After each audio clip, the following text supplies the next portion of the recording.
Bienvenue ce soir à l'atelier du 6 août 2018. On va parler d'ajout de valeur en ligne. Donc, juste des petits trucs importants là, que je veux vraiment mettre au clair avant de m'embarquer plus loin dans ce que je veux partager sur ma page. Pour moi, c'est important de m'arrêter aujourd'hui puis vraiment de parler c'est quoi ajouter de la valeur en ligne parce que c'est comme l'assise fondamentale de tout le reste. Si on comprend pas ça, si on comprend pas les mots-clés que je vais vous présenter, c'est difficile de construire pour le reste. Mais c'est pas ce que moi j'ai à offrir comme service, c'est pas je suis pas là comme un stratège marketing. Euh, c'est pas mon rôle, c'est pas ça que je veux jouer auprès de vous. Il y en a beaucoup des stratèges marketing qui vont s'asseoir, faire le plan, etc.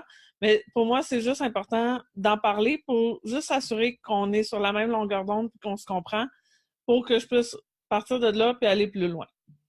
Fait que moi, dans le fond, j'ai préparé cet atelier-là vraiment pour placer les pierres d'assises.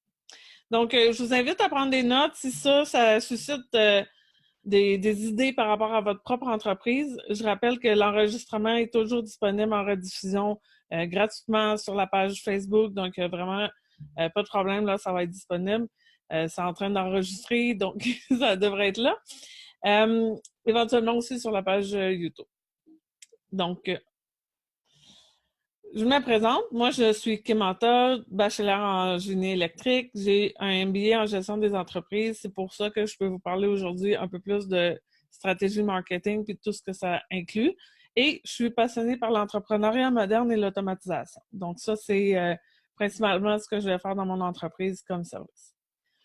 Je suis propriétaire actuellement d'une ligue de volleyball. J'ai procédé à la relève de l'entreprise et je suis fondatrice de Pas Efficace. J'ai aussi une branche de volley futé avec la ligue et un programme Mon Avenir qui est en pré-démarrage, je dirais. Que c'est un programme auquel je tiens, mais qui a une valeur très sociale. Donc, bref, il faut que j'ai un peu de subvention pour pouvoir démarrer ça. À qui s'adresse cet atelier? Donc, c'est vraiment aux gestionnaires que je dis actuels ou futurs de communauté. Ceux qui vont gérer des pages ou des groupes Facebook, Facebook ou autres réseaux sociaux. Mais je veux vraiment mettre l'emphase sur le terme communauté. Pour moi, quand on a une page, c'est pas juste des gens que c'est pas juste des likes, il y a des personnes derrière. Ces gens-là sont réunis sur notre page parce qu'il y a un lien qui les unit. Donc, ce lien-là de communauté, c'est au gestionnaire de la page à le définir puis à le mettre en œuvre. Donc, juste un petit... on part de loin si tu parles de tes clients comme s'il y a une étiquette de prix sur le front. Donc ça, c'est non, non, non, on fait pas ça. Nos clients, c'est pas juste un centre de profit.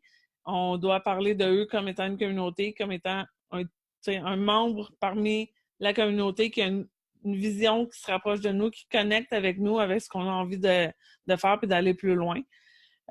Si tu crains la concurrence et que tu crois que l'univers n'est pas assez abondant pour tout le monde, ça, c'est typique de quelqu'un qui va penser que la personne, elle vient dans ma communauté, elle va me voler mes clients. Bien, quand tu penses en termes de clients avec l'étiquette de valeur ou de prix sur le front, oui, tu vas avoir ce sentiment-là que les gens peuvent te voler des clients. Mais quand tu réfléchis vraiment avec le sentiment que c'est une communauté que tu desserres, ta communauté, il n'y a personne, tu sais, c'est comme intangible, il n'y a personne qui peut te voler tes valeurs et ton authenticité. C'est ta communauté. Il n'y a personne qui peut imiter la gestion que tu fais de la communauté avec les valeurs que toi, tu vas lui appliquer. Donc ça, c'est vraiment important à comprendre. Puis c'est là que l'ego part un peu puis que nos sentiments sont meilleurs parce que quand on crée notre communauté, ben c'est intangible puis il n'y a personne qui peut nous la voler. Fait qu'on se sent vraiment mieux après face à la concurrence ou des gens qui vont travailler dans le même domaine que nous ou proches ou similaires. C'est vraiment un autre mindset qu'on peut développer. Si tu as peur de divulguer de l'information gratuitement au lieu de la vente, dans le sens que si tu as peur de répondre à une question, de mettre ton expertise à l'avant-plan puis de répondre à des questions vraiment de façon, ce qu'ils disent en anglais, genuine, là, vraiment comme vouloir partager puis donner. Là aussi, tu as comme une certaine problématique dans le sens que c'est pas comme ça que ça se gère une communauté. Donc, ça, c'était ce qu'il fallait un peu pas faire. Puis, on peut y arriver si Tu te questionnes comment mieux servir tes clients et ta communauté. Donc, vraiment avoir un questionnement honnête, authentique, de comment je peux les desservir. Que les membres soient payants, monétisés ou pas, c'est important d'amener de la valeur à toute la communauté. On ne sait jamais, quelqu'un qui est là aujourd'hui, ça peut vous inclure dans mon exemple, c'est-à-dire qu'ils vont prendre les formations, les ateliers gratuits sur ma page. Bien, ça se pourrait que cette année, ils les prennent gratuitement, l'année prochaine aussi, puis que dans 3 ans, leur entreprise ait fait une croissance, puis que là, il y ait le goût d'acheter mes services. Donc, on ne sait jamais. Des fois, il faut les accompagner pendant quelques mois, pendant quelques jours, des fois, c'est pendant des années. Tu sais jamais c'est qui va convertir. Donc, il faut vraiment que tu aies un mindset de vouloir desservir tout le monde. Puis à chaque étape, où est-ce que ta communauté est rendue. Donc, si tu as besoin de leur donner un petit coup de pouce puis que c'est pas ton expertise, ben d'amener un autre expert dans ta communauté, venir partager, faire une entrevue, une vidéo comme ça, une interview avec quelqu'un, bien, ça aussi, ça va amener de la valeur à ta communauté en pensant que ben, ma communauté a besoin de quoi pour atteindre la transformation ou l'objectif qu'on désire atteindre. On va y arriver aussi si tu veux faire avancer le monde grâce à ton apport de valeur unique et différent. Donc, je le rappelle, une communauté, c'est vraiment une unicité qui t'est propre, c'est toi qui la définis. Donc, il n'y a personne qui peut te la voler, c'est unique à toi, c'est différent parce qu'on est chacun différent l'un des autres. Donc, les mots-clés, communauté, ajout de valeur, positionnement de l'expertise, engagement. Ça, c'est des mots-clés qu'on doit retenir de cet atelier. Au menu, quels sont les besoins humains? Quel est l'avantage de faire partie d'une communauté virtuelle? Quelques notions de théorie selon Porter. Les erreurs à éviter sur les réseaux sociaux, les règles à suivre pour bien communiquer, puis des exemples concrets de comment on peut implémenter tout ça pour ajouter de la valeur au quotidien aux gens qui nous suivent, à notre communauté. Donc, quels sont les besoins humains et clients de base, notamment sur le web et réseaux sociaux? Là, je ne reviens pas sur toute la pyramide de Maslow, vous pourrez trouver suffisamment d'informations. Mais tu sais, les besoins humains sur le web, ça consiste principalement à l'interaction, la conversation, l'engagement, le besoin de donner son avis, le besoin d'être influencé, d'être inspiré, un besoin de reconnaissance, d'être mis à l'avant-scène. On cherche aussi le besoin de confirmation, de savoir que la personne existe, puis que ce qu'elle dit, ça fait du sens. Besoin de réponses complètes et rapides. Donc, on va être dans une communauté pour avoir des réponses complètes et rapides et non pas « Ah, ben va sur Google, tu vas trouver de l'information. » On se fie à nos pairs pour pouvoir trouver la réponse. Les besoins clients. Le client va se convertir quand il va trouver une gratification sensorielle ou une utilité fonctionnelle à ce qu'on offre. Les avantages de faire partie d'une communauté virtuelle. On va voir ce qui est positif et recherché envers la communauté, les effets pervers, puis la communauté, comment il faut bien l'encadrer. Donc, rapidement, ce qui est positif et recherché d'une communauté, c'est la recherche d'interaction sociale. Donc, c'est vraiment important sur notre communauté de chercher à ce qu'il y ait un engagement, à ce que les membres puissent interagir. Il ne faut pas que ce soit unidirectionnel non plus. On essaie d'avoir la bidirectionnalité. Donc, en tant qu'administrateur ou modérateur, c'est important d'interagir aussi avec les membres de la communauté. Donc, il y a vraiment cette bidirectionnalité-là. Besoin de reconnaissance sociale. C'est sûr qu'à travers une communauté, les gens aiment faire reconnaître qu'est-ce qu'ils ont fait. Donc, autant que ce soit un engagement, autant que ce soit une application de faire, par exemple, un webinaire pour le restant de la communauté ou des trucs comme ça, les gens aiment être à l'avant-plan, donc on peut chercher ça. Une recherche d'efficacité, je vais détailler un peu à la diapositive suivante. On va chercher la réciprocité anticipée. Donc, ça, c'est vraiment au niveau là, de je t'aide aujourd'hui, demain, j'ai été aidé aussi. Ou est-ce que ça va être exactement cette personne-là ou ça va être un donné au suivant? Mais quand on donne de la valeur ou on s'implique ou on répond à des commentaires ou des questions sur un groupe, on s'attend à ce que souvent il y ait cette réciprocité-là plus tard. On va aussi rechercher le capital social. Donc, c'est un nouveau genre, les amis Facebook, les amis virtuels, etc. Donc, on va souvent parler, ah, ben, tu sais, sur tel groupe, tu sais, c'est le fun à citer, tu sais, je fais partie de tel groupe, on va de l'avant vers tel objectif ou tel engagement social. Donc, ça fait partie du nouveau vocabulaire moderne. juste tirer de Wikipédia là, rapidement, pour l'efficacité professionnelle, les deux du milieu, là, il y en a 4, mais l'apprentissage social. Donc, évaluer ses capacités par rapport à les conclusions de l'observation des actions réalisées par d'autres personnes. Donc, souvent, il y a des gens qui vont partager leur expérience. Voici qu'est-ce qui m'est arrivé, voici qu'est-ce qui arrive. Ils vont vraiment pouvoir, à travers ça, comprendre puis s'adapter puis utiliser ça comme un levier plus tard quand eux-mêmes vont implémenter parce qu'ils auront vu l'expérience des autres. Il y a aussi de la persuasion par autrui, donc de maintenir son sentiment d'efficacité lorsque les autres individus lui expriment leur confiance dans ses capacités. Donc, c'est, par exemple, quelqu'un va répondre à une question, il n'était peut-être pas sûr, mais si quelqu'un vient renforcer que ah oui, t'as raison, ou ah oui, moi aussi, ça m'est arrivé, ou ah oui, moi aussi, j'ai lu tel truc, ben ça donne confiance parce qu'il y a des gens qui sont venus confirmer tes idées, confirmer ce que tu as avancé. Les effets pervers de la communauté. Donc, il peut y avoir des dérapages au niveau de la conversation, des rumeurs véhiculées, etc. On sait tous, les médias sociaux, ça peut s'enflammer rapidement. Donc, moi, je vous conseille vraiment de gérer votre propre communauté, donc de faire votre propre groupe. N'hésitez pas à bloquer ou retirer des membres de votre communauté. Ça se fait en 2-3 clics sur Facebook. C'est vraiment facile à faire. Puis, je vous conseille de rester focusé sur ceux qui apprécient. C'est ceux qui sont là, comme vous, ce soir, vous êtes là. Mais je vais vraiment focuser sur vous. Je vais pas focuser sur la personne qui me dit « Ah, tes ateliers, c'est de la merde. Moi, je les assiste pas. » Puis blablabla. C'est pas pour cette personne-là que je les fais. Je vais les faire pour ceux qui se présentent, puis ceux qui sont intéressés, ceux qui posent des questions. Ceux qui sont en rediffusion aussi, c'est comme des participants aussi. Donc, restez focusés sur ceux qui apprécient, puis les autres, ben, bloquez-les. Vous n'avez pas besoin dans votre communauté. Ça va être vite fait. Perdez pas votre temps à gérer ça.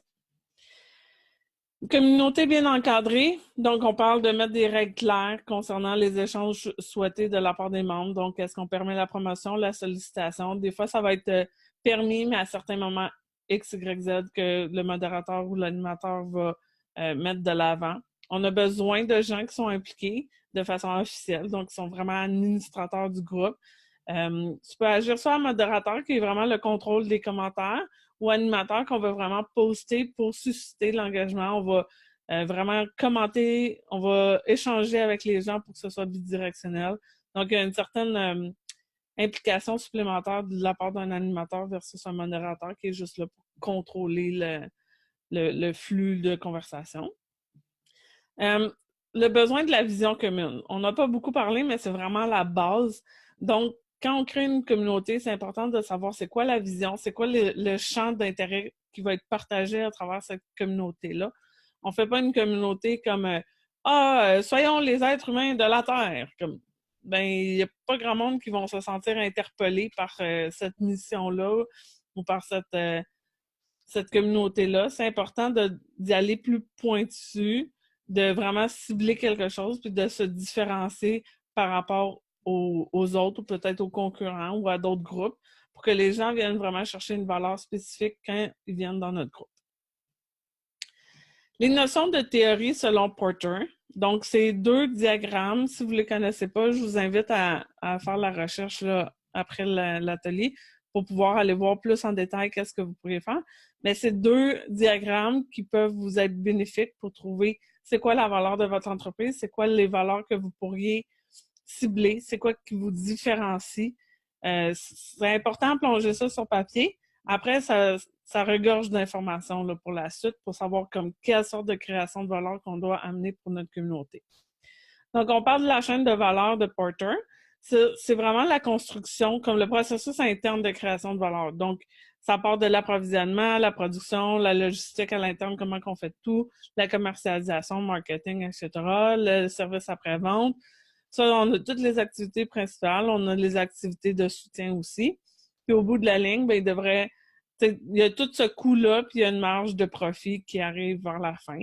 Mais l'optimisation de tout ça ou la différenciation qu'on va aller chercher, c'est ce qui va définir notre quête vers l'avantage concurrentiel par rapport à nos concurrents ou les autres sur le marché. Donc ça, c'est important à définir comment on fonctionne, c'est quoi la chaîne de création de notre valeur. Donc, il y a les produits au départ, puis nous, on va transformer ça pour que ça ait plus de valeur pour le client à la fin. On a aussi le diagramme des 5 forces. Donc, on va mettre comme la concurrence au centre, là, à savoir comment qu'on bouge notre concurrence, puis où est-ce que nous, on va se positionner. Donc, souvent, on va être tiraillé entre les nouveaux entrants. Donc, c'est qui entre comme concurrent dans notre marché. C'est quoi les produits de substitution? Donc, on va parler, par exemple, je sais pas moi, le magnétophone qui a été en concurrence directe par l'iPhone à mané ou l'iPod qui sont arrivés avec des produits révolutionnaires. Des produits de substitution, on va parler de passer d'un disque DVD numérique à genre maintenant toute la musique elle est sur le cloud. Donc, on va vraiment substituer deux produits. C'est un remplace complètement l'autre. Donc ça peut être une influence directe sur la concurrence, sur nous. Il y a le pouvoir de négociation des clients et des fournisseurs. Fait que c'est sûr que les clients, dépendamment de l'offre du marché, ben, ils peuvent négocier nos prix à la baisse. Donc, c'est important vraiment de se différencier. On va le voir souvent là, à l'épicerie, vous allez voir, ou dans les circulaires, vous allez voir des offres. Puis là, vous allez essayer de comparer deux produits chez deux détaillants différents. Mais là, maintenant, comme ils vont inventer des codes puis des petites nuances que ah ouais, Walmart va avoir cette exclusivité-là, Costco va avoir une autre exclusivité.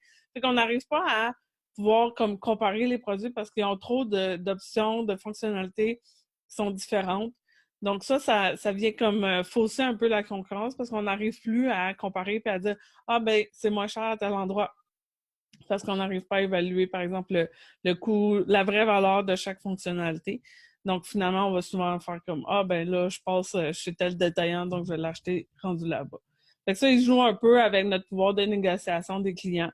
La même chose, pouvoir de négociation des fournisseurs, dépendamment de l'exclusivité de nos fournisseurs sur la matière première ou sur nos fournisseurs qui peuvent nous rendre un service. Si eux sont une denrée rare, qui sont super occupés puis que tout le monde veut leur service, ben eux aussi peuvent négocier. Donc ça, c'est toutes des choses comme ça qui peuvent venir comme modeler où est-ce que nous, on va se positionner puis c'est quel service qu'on va offrir. Par exemple, si je voudrais offrir un service, je sais pas moi, de faire les sites web aussi. Présentement, j'offre pas ça, mais si, admettons, je voudrais offrir ça, ben je serais en concurrence assez directe, peut-être à déléguer ça à une firme, une agence web. Mais là, cette agence web-là, elle pourrait comme être capable de négocier ses prix à la hausse parce que dans le fond, on ne voudrait pas avoir un intermédiaire qui est moi, on voudrait avoir le client direct. Donc, elle pourrait faire un prix vraiment plus élevé à moi pour me tasser comme intermédiaire pour que le client, finalement, il décide d'aller négocier directement avec l'agence pour trouver des prix plus bas que s'il y a un intermédiaire. Donc, c'est tout le jeu des pouvoirs, des stratégies, etc. Donc, ça nous aide là, à se positionner où est-ce que nous, on est. Le but, c'est vraiment pour Porter, qu'est-ce qu'il dit? C'est qu'il y a 3 types principaux de stratégies de valeur. C'est soit qu'on offre nos services, nos produits à un coût inférieur aux concurrents, soit qu'on offre quelque chose avec des caractéristiques uniques, donc on va parler de différenciation, pour lesquelles les clients sont prêts à payer plus cher. Donc, on va se différencier au niveau de la valeur qu'on ajoute, des fonctionnalités supplémentaires, des bonus qu'on va offrir, etc. Ou on est capable de faire comme une combinaison hybride pour vraiment se situer dans un segment de clients différents. Donc, on va vraiment aller chercher quelque chose qui est totalement différent, ailleurs. Il y en a qui vont faire une référence à un océan bleu, là, donc tout le monde est comme dans l'océan rouge, là, tout le monde se concurrence là. Puis là, on va aller chercher vraiment une autre offre complètement différente qui va se vendre à grand prix, mais qui ne ressemble pas vraiment à ce qui existe déjà sur le marché. Donc, en conclusion, là, pour Porter, c'est vraiment très rapide là, ce que je vous présente là, mais c'est 2 outils, la chaîne de valeur puis le diagramme des 5 forces, qui peuvent vous aider à établir votre différenciation dans la mort là, de peut-être que il y a peut-être beaucoup de gens qui font le même travail que vous, mais c'est important d'aller chercher c'est quoi votre profil distinctif, unique, qui vous accroche, là, que vous aimez passionnément faire. Allons voir les erreurs à éviter sur les réseaux sociaux. Donc, j'ai pris un extrait des 7 erreurs sur les médias sociaux. Puis, je voudrais parler, est-ce qu'une communauté, est-ce que c'est transférable? Donc, cette erreur que j'ai vraiment prise sur l'adresse web que vous voyez au bas de l'écran. Donc, on parle de privilégier la quantité à la qualité quand on publie sur les réseaux sociaux. Donc, c'est vraiment pas important de publier comme plusieurs fois par jour si la qualité est vraiment pas bonne parce que il y a beaucoup de risques que les gens vont pas aimer, vont pas s'engager, vont peut-être se désabonner de votre page. Donc, c'est vraiment important que la qualité soit présente. Une erreur, c'est aussi d'être irrégulier, voire inactif sur vos réseaux sociaux. C'est facile de commencer à dire ah ben ça fait déjà plusieurs temps que j'ai pas publié, donc je vais comme abandonner, puis là à un moment donné, le processus comme de cercle vicieux s'enclenche, puis on publie pas grand-chose. Donc c'est vraiment important d'être régulier, de se donner des objectifs qui sont pérennes, que vous êtes capable de maintenir dans le temps, puis que c'est un engagement ferme. Comme par exemple, là, mes ateliers, je les fais à toutes les semaines. Un atelier par semaine, ça me convient, c'est faisable. Les gens, ils vont apprendre que, bon, moi, les lundis soirs, je le bloque. Kim est en ligne, moi, ça me fait plaisir, je suis là. Donc, ça va vraiment amener cette régularité-là de savoir que, oui, il y a du contenu, oui, il y a un atelier, il y a quelque chose qui s'en vient. Proposer du contenu autre que celui en lien avec votre entreprise. Donc, on parlait tantôt vraiment de cibler c'est quoi l'objectif de la communauté.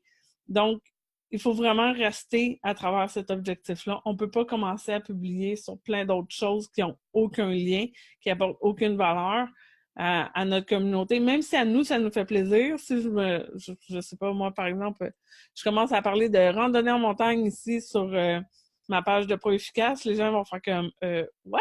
C'est quoi le rapport? Comme ça, aucun lien avec ce pourquoi je suis cette page-là.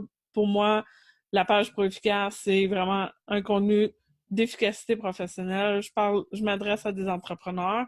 Si on connecte ensemble sur la randonnée en montagne, mais fine, on va se retrouver sur une autre communauté qui va parler de rando en montagne puis qu'on va comme triper là-dessus. Mais il faut vraiment différencier. On peut aller vraiment dans un contenu de niche, puis c'est important de rester ciblé par rapport à ça. Être présent sur plusieurs réseaux sans objectif, ça sert à rien de multiplier le nombre de réseaux sociaux sur lesquels vous êtes. L'avant-dernier point, c'est aussi un peu lié là, de publier du contenu identique sur les différents réseaux sociaux, dans le sens que entre Facebook, Instagram, Snapchat, Twitter, etc., il y a des façons de faire, il y a des façons de publier à travers ces réseaux sociaux-là. Il faut vraiment y aller selon ce que le médium, comme la façon typique là, que ce médium-là fonctionne. Puis idéalement, c'est de pas faire comme juste tourner nos abonnés, là. Tu sais, dire ah ben tu sais, pour voir la suite, allez me voir sur ma chaîne YouTube. Ah, OK, ben là, vous avez vu ma chaîne YouTube, allez me voir mon Instagram. Puis là, comme le monde, il tourne là, ils peuvent pas vous suivre à comme plusieurs endroits. Les gens vont souvent choisir un ou deux endroits, puis ils vont vous suivre là, puis ils vont aimer ça. Puis le contenu peut vraiment être différent. Tu sais, sur ma page Facebook, je peux avoir un contenu X. Dans mon groupe, je peux avoir un autre contenu. Sur ma chaîne YouTube, je peux avoir un contenu différent. Donc, les gens, quand ils consultent un ou l'autre, ben, ils savent à quoi s'attendre. Donc, par exemple, ici, je peux être en atelier plus généraux, plus global. Sur ma chaîne YouTube, je pourrais aller vraiment plus technico-pratique, vraiment rentrer dans mes logiciels puis montrer comment que ça se programme, puis etc. Je pourrais donner vraiment des cues comme plus techniques. Sur mon Instagram, ça pourrait être vraiment je sais pas, moi, je suis pas très Instagram parce que je suis pas très photo cute, là, mais faudrait que le style soit un peu différent en fonction du média social dans lequel vous êtes. C'est ce qui revient là à dire d'avoir des objectifs, de vraiment savoir quel type de contenu je mets où, puis même dans Facebook, entre la page, entre mon profil personnel, entre la page pro puis entre le groupe, ça devrait aussi être différent. Gérer les réseaux sociaux manuellement, donc eux conseillent vraiment d'utiliser les outils, les applications électroniques, là, que ce soit les robots pour répondre ou inciter l'engagement à travers Messenger, ou ça peut être d'utiliser les outils pour faire la publication programmée, donc de s'assurer que le calendrier de publication est suivi puis que toutes les publications sortent aux heures et aux dates sélectionnées, etc. Donc, de vraiment se faire aider par ça, ce qui nous permet d'être un petit peu plus libre après, dans le sens qu'on peut faire une batch, on crée tout notre contenu, toutes nos publications pour la semaine, puis après ça, on n'a plus à se soucier, là, s'il arrive un pépin ou un imprévu avec les enfants ou quoi que ce soit, on est malade, nos publications sont déjà setées pour la semaine ou le mois, là, dépendamment comment d'avance on est capable d'être organisé. Puis, il nous invite aussi à aller utiliser des stratégies en web marketing, mais là, c'était comme plus un lancement vers les services qu'eux offraient. Communauté est transférable. Donc, présentement, un cas d'actualité, là, je sais qu'il y a plusieurs femmes là, qui me suivent déjà, des femmes de tête, mais il y a Karen et ses merveilleuses. C'est un groupe de 33 000 membres qui actuellement est en plein transfert. Là, en fait, Karen a décidé de mettre fin à son groupe parce que ses objectifs, sa vision avait vraiment changé. C'est un groupe qui était axé très sur les femmes et les mères, de les inciter à reprendre l'entraînement. Puis elle a décidé d'aller plus vers un groupe mixte, donc d'inclure les hommes à travers sa mission et etc. Donc, elle a pris la décision de carrément annoncer tout ça sur son groupe, de dire qu'elle va archiver le groupe comme une semaine ou deux suivant cette décision-là. Puis elle est en train de créer un nouveau groupe. Donc, les gens qui ont décidé de la suivre doivent vraiment volontairement transférer vers l'autre groupe et s'y retrouver de l'autre côté. C'est pas quelque chose qu'elle a décidé de léguer à quelqu'un d'autre parce qu'elle disait profondément que c'était son image, c'est elle qui l'a créée, puis présentement, sa communauté, comme ça ne la rejoint plus parce qu'elle, elle a évolué, puis qu'elle a envie d'un nouveau départ, d'un nouvel objectif avec gars et femmes, et non pas juste des femmes. Donc, vraiment, elle passe à un autre niveau. Donc, c'est pas quelque chose, c'est juste pour vous rappeler à quel point la communauté devrait être vraiment par rapport à vous et non pas par rapport à quelqu'un d'autre ou quelque chose qui vous est pas propre et unique à vous. C'est vraiment très personnel de créer sa communauté. Puis c'est important d'être clair puis d'énoncer notre vision puis notre mission de façon claire puis de façon répétée régulièrement. Chaque semaine, c'est important que vous rappeliez les piliers puis pourquoi cette communauté-là existe puis pourquoi vous la faites vivre puis c'est quoi le but, c'est quoi l'intérêt commun puis pourquoi les gens devraient être ici dans votre communauté. C'est important de le partager, de le communiquer. Les règles à suivre pour bien communiquer sur les réseaux sociaux. Donc, c'est 21 règles qui ont aussi été extraites du site web que vous voyez en bas. Donc, on parle de prendre le temps de publier, de mettre de la qualité, prendre le temps aussi d'interagir avec les gens, de s'assurer qu'il y a de la valeur ajoutée, que notre expertise puisse être démontrée. Donc, de prendre le temps de vraiment asseoir notre expertise en fonction de qu'est-ce qu'on publie, qu'est-ce qu'on partage, un rappel sur la qualité. Ne pas trop répéter. Donc, ça, c'est important dans le sens que si les gens voient comme 10 publications tout le temps la même chose, ça devient lourd, puis ça devient comme un spam qui est désagréable. Donc, eux conseillent vraiment d'innover, de trouver des façons innovantes de passer le message et non pas juste de remettre le même type de message à chaque fois. Il rappelle que la règle du 80-20 est vraiment bonne. Donc, on essaie de mettre 80% de contenu à valeur ajoutée, de mettre ça gratuit puis que ça amène vraiment quelque chose aux gens pour un 20% de temps qu'on va faire la promotion ou solliciter une vente sur notre page, notre groupe ou via les courriels, c'est la même chose. Il conseille vraiment d'aller chercher l'authenticité, l'interactivité, des relations durables. Donc, tantôt, j'en parlais, que la personne elle soit membre aujourd'hui puis qu'elle soit peut-être monétisée jamais ou dans 4 ans, dans 5 ans, peu importe. La personne fait partie de ma communauté dans sa globalité puis c'est la communauté qu'on veut servir. L'engagement, s'assurer qu'il y ait de l'engagement, c'est-à-dire que les gens commentent, réagissent avec les émoticônes, que les gens partagent, que les gens discutent, interagissent, etc. C'est important d'être actif, que nous, on participe à la conversation. C'est important d'analyser nos statistiques, de faire le suivi sur nos objectifs. Donc, tantôt, on parlait de définir nos objectifs. Donc, de s'assurer que la communauté reste alignée avec nos objectifs, notre mission, notre vision.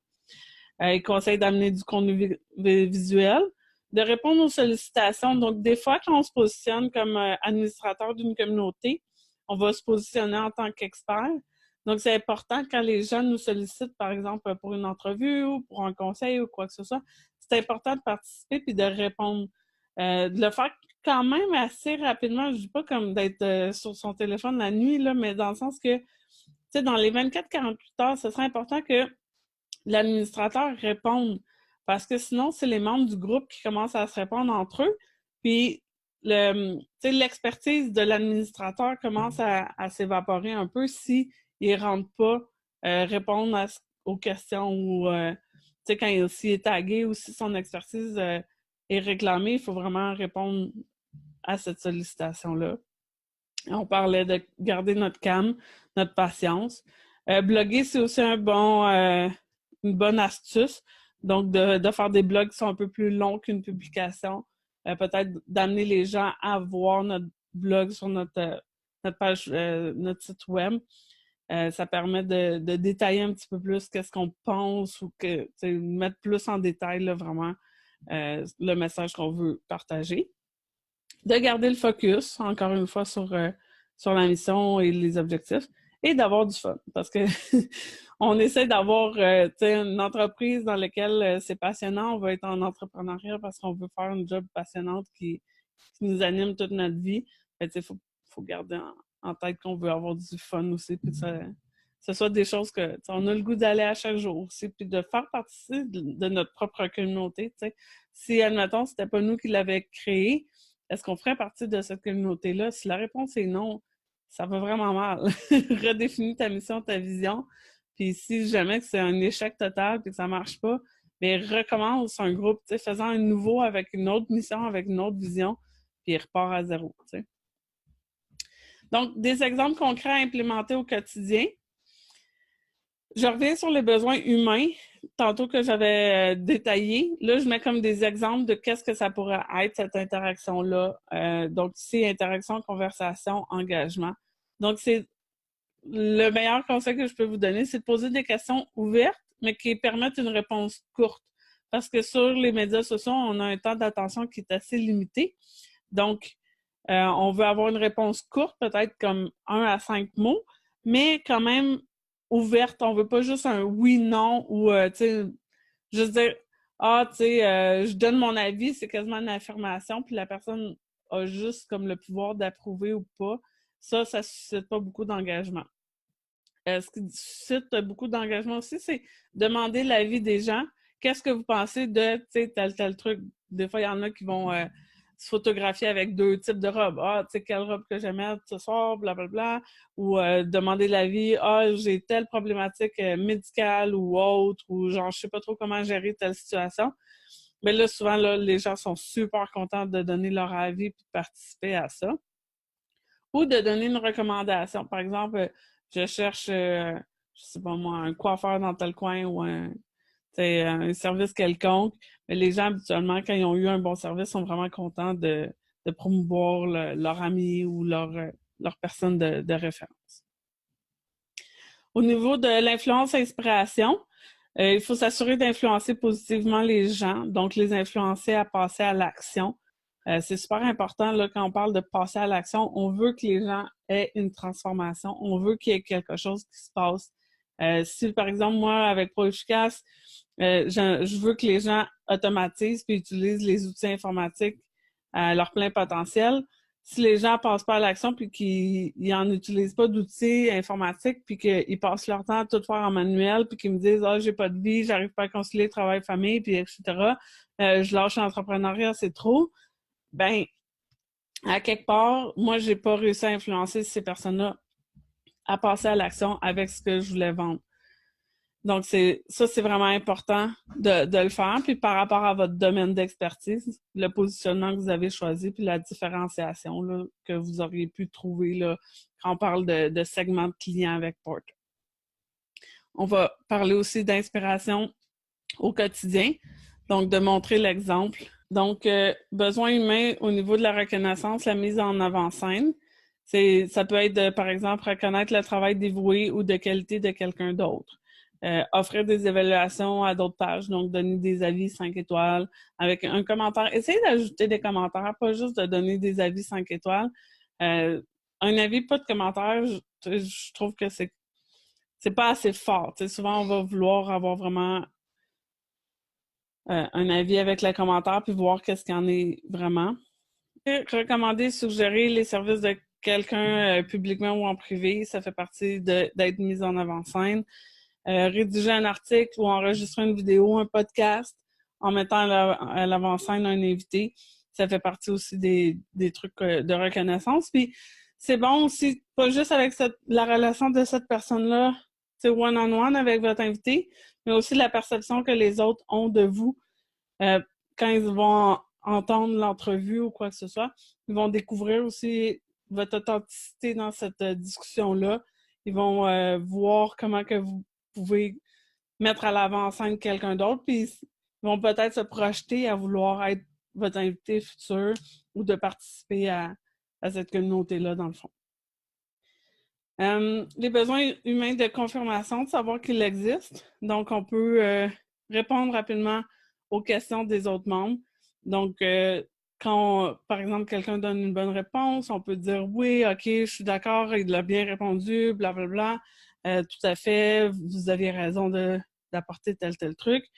On peut souligner l'implication de quelqu'un, l'apport de quelqu'un dans la communauté. Souligner les anniversaires. Facebook vous permet là, de souligner les anniversaires de vos amis. Ça leur permet de savoir que, dans le fond, vous avez pris un moment pour aller vraiment leur envoyer un petit mot, un petit message pour leur anniversaire. Oui, bien sûr, Facebook nous donne cette possibilité-là, mais vous pourriez ne pas le faire. Donc, quand on le fait, c'est quand même apprécié par les personnes parce qu'on a pris le temps de le faire. Donc, même si on a tous les outils pour euh, espionner, savoir c'est quoi les dates d'anniversaire, c'est quand même apprécié. Au niveau de la réponse complète et rapide, ça, je trouve ça vraiment important de le mentionner. Quand vous participez à offrir de la valeur, à répondre aux questions des gens sur les autres groupes, qui vous appartiennent ou pas, en fait, essayez de ne pas répondre message-moi en privé, je vais te répondre. T'sais. Essayez, la personne a détaillé sa question, elle a pris le temps de le publier publiquement sur le groupe. Ben, si elle pose la question publiquement, la réponse, elle devrait être publique aussi. Parce que honnêtement, à chaque fois que je vois message-moi en privé, c'est juste ça la réponse, ça fait vraiment comme viens me voir comme je vais te hooker pour vendre quelque chose ou faire mon pitch de sale, mais je veux pas le faire devant tout le monde. T'sais. Fait que répondez au complet à la question, puis vous pouvez inviter la personne à dire ben tag-moi ou écris-moi si tu veux plus d'informations ou je suis tout le temps disponible pour répondre à davantage de questions si ça se prête à ça, mais essayez de donner la réponse au complet parce que il y a d'autres gens qui vont voir cette publication-là, au-delà de juste celle à qui vous allez parler en privé, puis qui vont pouvoir juger de votre expertise si vous avez donné une réponse complète. Si vous avez juste écrit messagement en privé, ces personnes-là vont rester probablement en privé, là, anonyme, et ils vont pas vous écrire, puis vous ne saurez pas c'est qui ces personnes-là. Tandis que s'ils voient vraiment votre expertise, il y a plus de chances qu'elles prennent contact avec vous. Donc, positionnez-vous en expert quand vous participez sur les autres groupes et les vôtres, plutôt qu'en vendeur en semi-privé ou privé. Le résultat de ces actions-là, vous devriez voir plus d'engagement dans votre communauté. Les gens devraient vouloir partager vos publications de qualité, devraient vouloir réagir. Donc, si ça répond à leurs besoins, là, on parlait d'émotions ou des besoins vraiment de... je cherche le terme. La gratification sensorielle. Donc, c'est sûr que l'humour fonctionne vraiment beaucoup. C'est quelque chose qui peut être partagé. Des fois, des sentiments de tristesse, mais qui sont très partagés, des émotions vives. Les gens vont aussi partager puis réagir assez fortement. Les gens devraient évaluer, donner des avis. Si vous donnez du contenu de qualité, ils ne vont pas hésiter à aller vous donner un avis sur votre page, puis ça va vraiment vous aider Au niveau de l'algorithme de Facebook, mais aussi au niveau de l'interprétation des futurs clients. Si votre page est bien évaluée, c'est sûr que les gens vont avoir tendance à vouloir liker puis en savoir plus que si vous n'avez pas une bonne évaluation. Le résultat, ça va être aussi que les gens vont être engagés, donc ils vont vouloir interagir, commenter. C'est ce qui va vous permettre de transformer les membres de votre communauté en fans et en clients. Donc, la conclusion de l'atelier, c'est vraiment important pour moi que vous gardiez le focus à servir votre communauté.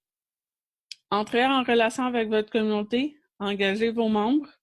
La communauté, c'est vraiment au-delà de notre ego personnel. C'est important de comprendre que la mission de desservir notre communauté, ça doit dépasser nous-mêmes. Il faut que la mission elle soit plus grande que juste nous, que juste gagner notre vie avec la monétisation ou nos futurs clients. On veut que ça soit vraiment au-delà de nous, la mission de la communauté. Comme c'est nous, il n'y a personne qui peut mieux servir cette communauté-là que nous-mêmes. Donc, je vous dis go! Définissez-vous votre objectif. Soyez authentique avec vos valeurs parce que vous avez le goût d'être vous-même membre de la communauté. Puis, lancez-la. Puis, ça se peut que si vous avez une personnalité là, avec plusieurs passions, ben, vous allez dire, ben moi, ça va me prendre plus qu'une communauté. Donc, je vais faire peut-être 2-3 pages parce que moi, j'ai le goût de parler de tel truc puis de tel autre truc, puis ça n'a pas de lien, sauf que c'est les deux moi. Mais, gardez vos niches. Si c'est trop vague, là, on parle vraiment des groupes, au terme de groupe communauté, là. Mais votre page, elle peut rassembler les 3 groupes. Si c'est vraiment un personal branding, c'est correct. Donc, c'est ça.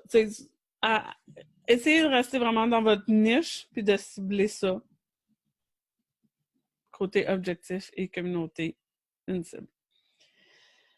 Donc, quoi mettre en action dès ce soir ou demain matin, là, dépendamment, c'est de définir sa mission, sa vision d'entreprise, les objectifs pour accomplir votre mission puis votre vision d'entreprise.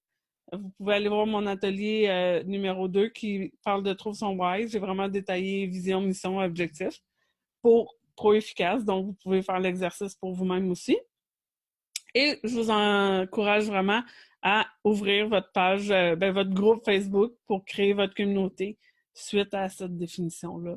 C'est vraiment ce que je vous encourage à faire dès cette semaine pour vous plonger dans l'action. Donc, question. J'ai aussi mis toutes mes références ici, là. Vous prendrez un screenshot. Je les ai pas toutes mis au fur et à mesure, mais je voulais être legit. C'est pas tout moi qui a tout inventé ça. Mais j'ai fait récupérer l'information pour vous. Donc, je vous démute. Je vous invite, si vous le désirez, à participer en posant des questions.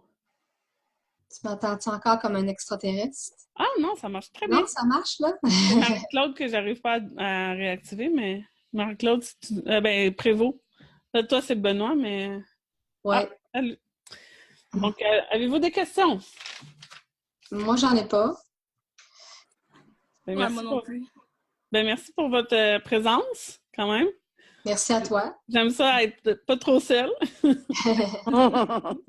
Puis, si jamais vous avez des questions par rapport à vraiment comme une suggestion d'atelier aussi, vous êtes vraiment les bienvenus à soit le mentionner là. Je sais que Marie-Claude, je pense que ça fait 2 fois que tu viens. Magdala, je pense que tu as vu aussi les autres vidéos, hein, c'est ça? En rediffusion.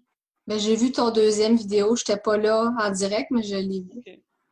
Mais tu sais, c'est ça, si vous avez comme des questions spécifiques pour dire comme dans un prochain atelier, j'aimerais ça voir tel truc, vous êtes les bienvenus à suggérer aussi. Ça vous va?